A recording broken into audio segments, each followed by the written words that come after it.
Well, hello, friends, and welcome to the reflection segment of WreckMaster's Heroes from the Ditch podcast. I hope you're enjoying this episode so far, and don't hold it against me that telling jokes isn't my day job. To get a little deeper into the subject of EVs, we're going to be talking to my colleague and friend, Dalen Zartman, from Energy Security Agency. Dalen and I met back in 2015 when my towing company was partnered with Oldham County Fire Instructors Association here in Kentucky to deliver a heavy rescue training. Dalen was the lead instructor for the fire rescue operators. He brought his knowledge and his skills to the local firefighters with a level of confidence and professionalism that has set him apart from every other technical rescue trainer that I've ever had the privilege to work with or train under. So, Dalen, you've got the busiest schedule of anybody that I know. So the fact that you could fit me into your day, well, that's priceless. So welcome, Dalen. It's an honor to have you here on this podcast. Thank you, Casey. Thanks for having me, buddy. And you are a big deal. So I am busy, but I'm not that busy, buddy. You're just as busy. And if you ever call me for anything, I will just about stop the world to do whatever it is you're asking me to do. Well, man, that's... I really do appreciate that. Having you here is a privilege and an honor, and the type of information that you bring to not only the rescue world but now the towing and recovery community, it's priceless. Can you give the listeners here just a quick outline of your career? I know you got a long history of stuff that goes outside of fire rescue and now into EV. So what's your background look like? And then ultimately, what got you into EV or electric vehicle training? Yeah, I'll try and do a very compressed Reader's Digest version. I'm a 24-year career veteran of the fire service, spent 8 years in the Marine Corps prior to that. And the vast majority of my time in the fire service has been heavily focused on technical rescue. So I'm a rescue specialist in all 6 disciplines of technical rescue. We started a technical rescue training company it's been almost 15 years ago now. And we do that in collaboration with Bowling Green State University. We are a global training group. So we do travel around internationally and teach the 6 disciplines of technical rescue to military groups, industrial groups, and emergency response groups. And how we ended up with EVs is we got really heavily involved in lithium-ion battery destructive testing several years ago. And we collaborated with a very, very talented and brilliant engineer by the name of Nick Warner. He's one of the world's leading experts, I would say, on lithium-ion battery technology and energy storage systems. And we started operating a lab under his direction where we get lithium-ion batteries and battery systems from all over the world. And we do really bad things to them. And then we analyze how we handle them. What are the truths and realities about how to put these things out, and how do they, when are they hazardous? When are they not hazardous? What kind of suppression agents do and don't work? And we tear them apart after the fires and analyze, how they degraded and how the fire spread. And so it's been a tremendous education for us. We're very passionate about what we learn through that testing lab. And, we found that internationally, there's a lot of messaging, right? And it's especially in the EV world, you get 2 ends of the spectrum. You get the message that says EVs are the greatest thing since sliced bread, and they are the future, and they're the world's safest cars, and so on and so forth. And you get the other bookend that says, they're just ticking time bombs. They catch on fire every day. And the truth is definitely in the middle, right? Like it often is. Right, so they're incredibly well engineered vehicles. They're well designed. Yes, they are obviously a technology form that is here to stay for the foreseeable future. Yes, they also do present some really unique and challenging hazards to all of us that interact with them: tow and recovery professionals, firefighters, collision centers, recycling centers. Everybody's got to rethink how they're interacting with these things, but they are not the demon that everybody wants to make them. They're very manageable, but boy, do they require some new education, new tactics, new approaches. And we love that we're doing what we're doing with you guys, because we're taking two fields of expertise, and we're able to come together for first responders, including both tow and recovery professionals and emergency services. And we're able to kind of create this collaborative message between WreckMaster and ESA, where we're hopefully equipping people with the truth, relevant, efficient ways to safely interact with these things, and ultimately reduce the things that we see in the media, reduce the likelihood of the hazards that really potentially cause us all suffering. Well, that's great to hear. You in the same breath, you mentioned towing and recovery operators and first responders, and I think you and I would agree that in many times the tow operator is right there with first responders, and I know some of us get rubbed the wrong way a little bit sometimes when we're not given the credit it's deserved. And not really categorized as a first responder. So I think this is a really great opportunity that we have with the partnership with ESA and WreckMaster, because it brings those first responder disciplines together and lets us have a relationship in that ditch that we work in, on the side of the road, or wherever these emergencies find themselves. And that partnership between ESA and WreckMaster. What is ESA's role in providing tools to the towing industry? You recognize that WreckMaster has a role in on the front lines of training towing operators. Your technical rescue background has a role in providing that six discipline approach to training firefighters. Together, what is ESA and WreckMaster's role in providing tools that the tow operator needs? Well, that's a great question, Casey. The first joint effort, obviously, that we're trying to tackle is this education piece. How do we get out the right message, the right tools, the right resources to end users, first responders, including tow and recovery and emergency services, to make sure that they're working as a team to tackle roadway incidents. And I'd say that's our big thrust together educationally, is to provide, we've got these great online awareness courses that are hosted on WreckMaster's website that lay the foundation for understanding hybrid and electric vehicles and basic towing principles. And then we've got this really awesome operational level class that we're doing together, where the students and the professionals attending the courses actually get to interact with hybrid electric vehicles. On the fire side, everybody gets to do active extrication on the vehicles, and understand how much extrication has changed when you're dealing with high voltage cabling and plug-ins and all the different electrical components within a vehicle. And then we're also working on suppression strategies. How do we actually put out lithium-ion battery fires?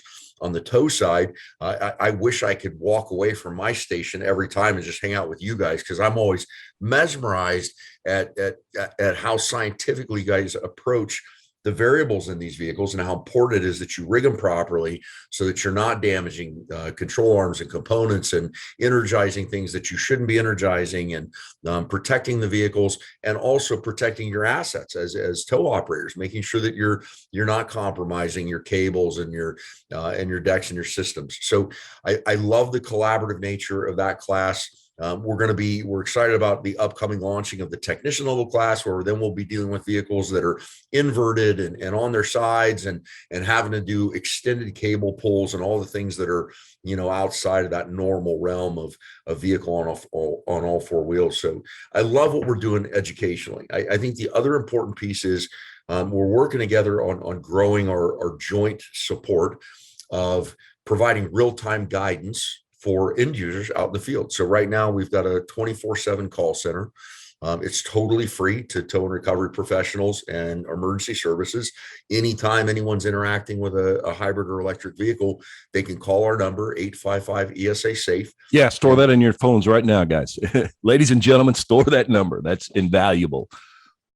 Yeah, and we have rescue specialists that are on standby. So you're not just getting a call center with employees that we hire. Everyone that you're speaking to is a rescue specialist that works out at the battery site and has conducted dozens and dozens and dozens of live burns and understands these vehicles. We have our own databases that show us where all the voltage components are on vehicles, and in very short time, 5 to 10 minutes max, we can walk anybody through whatever question they have, whether it's about where your basic tow components are, all the way up to initial shutdown procedures, isolating high voltage, extrication. We've had some calls that lasted 3 and 4 hours because we were talking to fire departments about how to put out the fire, and then we were talking to the tow guys about how to handle the tow. And then we're working on developing the towing guidance component so it's even more in depth, so that when tow operators are confronted with a more challenging scenario that's tow specific and exceeds just what the manufacturer's recommendations list for basic level towing, that we can integrate people like you, Casey, from WreckMaster, that are EV specialists that can help give more additional guidance or more in-depth guidance about how to handle those vehicles. So we're very excited about what we're putting together because we believe in it. We're passionately trying to keep people safe. That's the mission of WreckMaster and DSA. Ultimately, is to get everybody home at night and protect your assets and protect your property and protect your legacy of your family businesses and make sure that everybody goes home safe, as well as the communities. The other big piece, Casey, is that we've built everything together around the SAE J2990 standard. Right. And most of our end users, we're always kind of shocked to understand that most people don't even know. They don't even know the standard exists. Right. And it's kind of mind blowing to us. But that's definitely a big thrust of our mission, is help people understand that there is a federal standard in place that applies to all of us, emergency services and tow and recovery, as well as collision centers and recycling centers, about what we're supposed to do when we interact with hybrid and electric vehicles. And it's a good standard. It's designed to keep us safe and keep our community safe. And if we don't adhere to it and we're not aware of it and things go south, we've definitely all opened ourselves up to, well, why didn't you guys follow the rules? Right. Yeah. Well, let's give the listeners a little nugget here. So you've related in the past, when I've heard you speak, you've related EV fire incidents to a plane crash. Now, while we know air travel is statistically very safe, but when a plane goes down, it's all over the news. And EV incidents are sometimes seen in the same light. They're new, they're controversial in some respects. So it stands to reason that one of these cars, that lithium-ion traction battery pack, goes into blowtorch mode. Okay, it's gonna make the news. So how concerned should a towing operator be about the possibility that an EV is going to melt down on the bed of his carrier? Or, what should every towing operator be on the lookout for with EVs when viewed from the first responder angle? That's a great question, Casey. And, I think you and I find that we're battling one big, huge misperception within a lot of the emergency services and tow and recovery community. And that is, if you've been interacting with a lot of hybrid electric vehicles, I think it's very similar to jumping on a plane every day, right? If you've taken a plane ride 300 times, you've never had a plane wreck, and you don't watch the news, and you haven't seen any footage of plane crashes, you may have no, valid, healthy respect for how potentially bad is it if this plane crashes. Right. And I think our goal is not to, create a fear factor of doom and gloom. It's to help all of our end users understand, hey, if you see any of these potentials, then it is a very real possibility that vehicle is going to catch on fire. And if it catches on fire, just like you said, going into blowtorch mode and referencing it as a plane crash, it's going to be bad. And it's going to damage your property, and it's going to create a very significant event. So there's several things that we try and talk about in our classes to say, be hyper vigilant about these things. Always do your risk assessment. Watch out for indications of arcing, buzzing, popping, smoke. The smell is a big one we always talk about together. Yep. Right. And that's, we kind of coin that as an electrical odor that's got a very sweet and fruity, tone to it. If you smell that, that's the electrolyte in the lithium ion batteries heating up. Any of those types of indications are times to immediately get 75 feet away from the vehicle at a minimum. Call 911, make sure that the fire service is involved as a partner with you in helping identify the problem. Storage is a big issue too, right? That we talk about a lot. Yeah. These vehicles, sometimes they can be put in just, common population provided that there's no damage to any part of the electrical system. But if you have any kind of damage to the electrical system, or if the vehicle's been submerged or has had any indications of fire, we have a lot of documented cases of electric vehicles catching on fire many days, weeks, even a month, in excess of a month in some occurrences after an event. And if that vehicle isn't isolated properly according to the standard, I mean, that can burn down your entire tow yard. Right. So isolation and storage is a big thing. And, that's something we definitely cover in the classroom. And, that's a trend on tow lots to create isolation zones and things like that. And then, I think the biggest takeaway for the tower should be, man, if it doesn't look right, doesn't smell right, call 911. I mean, I hate to be so simple and almost vague, but I think from your experience, you can relate to the listener that when one of these things overheats and produces fire, it's too late to do anything. The average fire extinguisher on a tow truck's not going to put it out. Even basic and common fire suppression tactics aren't going to put these out. That's why you all are developing at ESA, new suppression tactics, and we're trying to educate the tower that, if it doesn't smell right, it doesn't look right, call 911 and stay away. I mean, that's it in a nutshell, right? Yeah, you're 100% right, Casey. And the thing about the ESA Resource Center and conducting the educational courses with WreckMaster and ESA, it is really difficult with EVs and how rapidly that market is expanding to just give a 10-point checklist and say, you're going to do things this way every time, all the time, with every, hybrid electric vehicle or PHEV or EV that you interact with, because all the vehicles are different. Right. The motors are in different places. The traction battery packs are different. The shutdown procedures are different. So get help. That's probably the number one message is reach out, fill your toolbox with the resources that we have to offer, from helping you make sure that you're compliant to just answering general questions all the way up to really in-depth questions. We're here to make sure that you stay safe and that you have good interactions with your EVs. Even to the point that, and this is an important piece of this, we understand that time is money. So we've created the ability to incentivize all the tow and recovery professionals that call and complete risk assessments. So anytime you guys call and the vehicle is actually insured, when we complete that billing cycle, we send $150 to every tow company. Right to their pocket, right? I mean, that comes right to the tow company. No, nothing.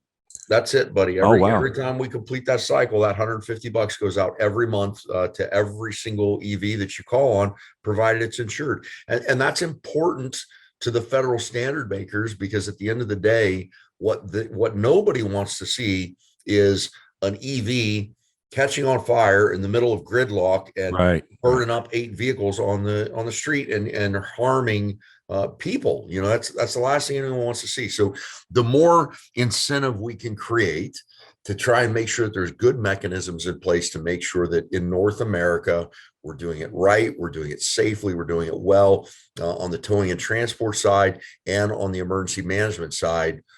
We just want to make sure that as a growing market, that this market does not hit a lot of obstacles where, it's causing people harm. We want to make sure that we stay ahead of it. Right. And every time somebody calls and conducts a risk assessment, they're actually providing data that is going to help our industries in the long run. It's going to make a safer response in the future. It's going to equip us with data that's going to help us along, and it's going to put $150 in the tow company's pocket. And it's our last statements or a really good segue into my next question for you. And I've got a background in fire rescue, and I remember every single shift, with the exception of Sunday. Sundays was kind of a lazy day for us around the fire station, but every other shift, we were training. We were out on the rig. We were training on different disciplines of firefighting or rescue. And man, I don't see that in the towing recovery world. I mean, I'm a trainer there. I get to interact with a lot of students who are motivated and highly excited about getting information. But as a company, WreckMaster has only touched 2 to 3% of the industry professionals. And that's a far cry from getting everybody trained. What reflect on that, between the difference between fire and rescue and what you've seen in the towing and recovery world so far. Where are we missing the ball, missing the mark? Where can we improve, and how would you recommend a tow company, train their people and to make competency within the ranks? Mm. That's a great debate, Casey. And I think our two industries mimic each other a lot. There's a lot of similarities between, and a lot of crossover. A lot of towers are volunteer firefighters.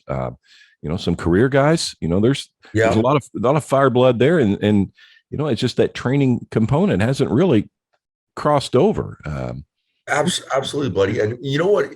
And statistically, the dangers that you guys face as tow and recovery professionals on the roadway are just as significant, if not more significant, than the dangers that firefighters face in emergency response. I mean, you guys have a dangerous job, and you have a very demanding job academically, from rigging calculations to understanding load coefficients and DOT compliance, and there's a ton of stuff that you guys have to know professionally.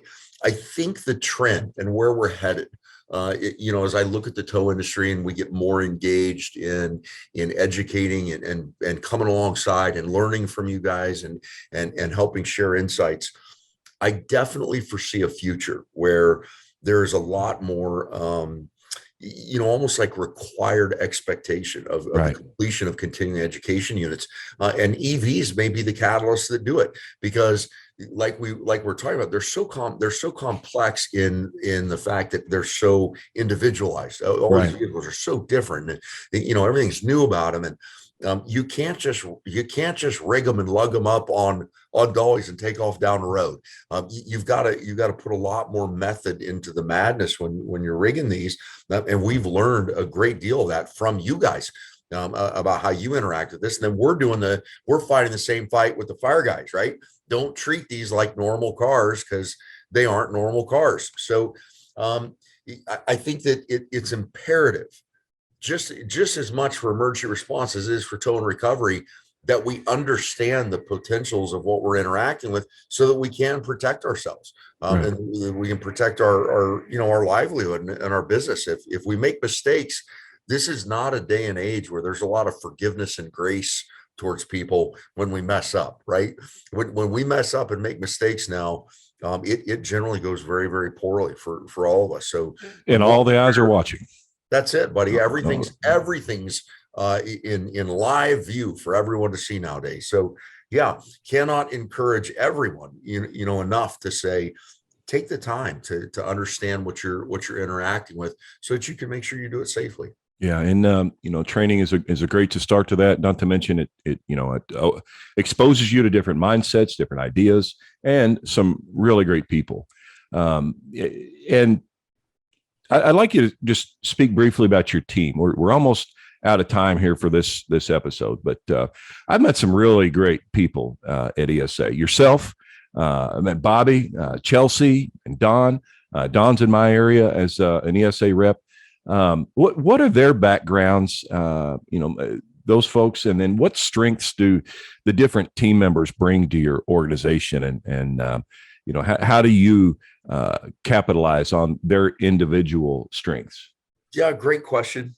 So ESA is pretty collaborative. I mean, all of our key people that you guys will be interacting with, hopefully eventually, are, as I mentioned before, they're all career firefighters and rescue specialists. They all have lots of operating time out at our battery testing facility.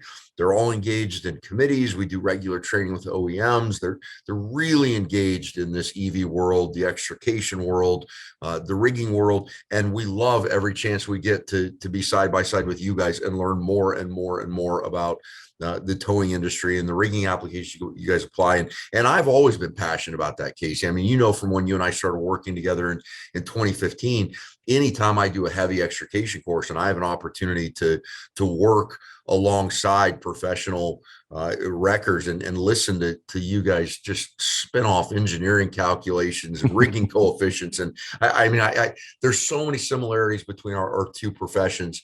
I love working alongside you guys and learning what you guys are doing.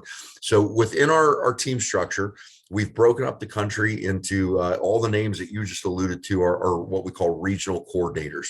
And they've got portions of the country that they're responsible for facilitating relationships, meeting the needs of towing, rescue, and recovery groups and organizations and individuals, as well as emergency services. And then we've got a recycling division where all of those professionals focus more on the recycling world. And then we've got some commercial fleet people that are focusing in on the emerging school buses and the semi-tractors and all the other commercial-based EVs that are forthcoming. So the team's mixed. We've also got some engineers that we work alongside with from another company that we collaborate with called ESRG. And it's just everyone at their core has the same purist and approach and focus, and that's just impacting lives, keeping people safe. And there's two big priorities in the fire service: save lives and save property. Save lives and property. That's and go home safe. That's it, buddy. That's it. Well, look, I mean, you've got an amazing team of people. I love my team. The instructors that I work with I can see the passion in which the ESA team members operate. I see the passion in my WreckMaster colleagues, and my goal is to try to let some of that passion leak out, and hopefully it gets absorbed by those that come to our classes, that get to learn from us, that we get to learn from, and we've got a couple of opportunities coming up. Being able to plan ahead, August 20th. We're going to be in Chelsea, Maine, right? That's a bit statewide. That's We've got that opportunity coming up. We'll be up in the Northeast country, up in Maine. And then the other one we got on the books right now that I'm aware of is Cambridge City, Indiana. Our friend Matt Bartlett's getting that class put together. Matt from Interstate Delaware and South there in Indy. That's going to be on November 12th. Look, if you're listening to this and you have an opportunity to check out WreckMaster's website, check out ESA's website. It's energysecurityagency.org.com. Yep. Energysecurityagency.com. A ton of good information on there, a schedule of events that are coming up. Do you have any other upcoming opportunities? I mean, maybe we got some firemen on here listening, and you've got something else coming up. Yeah, guys, just stay attuned to our websites. There's course offerings all the time on both our websites, the collaborative ones and then the standalone ones geared for, other just specifically fire groups or specifically tow groups. And then the monthly WreckMaster online awareness courses are going to be getting announced and launched soon with dates for those as well. So Make sure you guys jump in those. When you guys go to the energysecurityagency.com website, if you're tow operators or first responders, with emergency response, make sure you guys click on risk analysis. When you click on risk analysis, get enrolled in our portal. Again, that doesn't cost you anything. It just puts you into our database so that when you guys call, we can process those calls a little bit quicker, not have to ask you 20 questions every time about who you are and what your phone number is and all that good stuff. So make sure you guys get enrolled, get in the database. We'll get some labels pre-sent to you for the EVs and get you all primed up and ready to support you guys. Well, Dalen, thank you. I know your time is valuable, and you're on call tonight on duty at the fire station. I hope you're safe tonight. I hope everybody out there will say a prayer for the safety of all the firefighters and first responders out there. And we can't thank you enough for your service. And Dalen, I also want to thank you for your friendship. It's been a joy getting to know you better. I consider you a friend, and I'm grateful for your friendship. And buddy, I'd follow you into any dark alley or in a ditch. So love you like a brother. Love you like a brother, buddy. And all the sentiments are shared. Yep. All right. Well, folks, thank you for tuning in to WreckMaster's Heroes from the Ditch podcast. I'm Casey Burrows with Dalen Zartman. We'll see you in the ditch.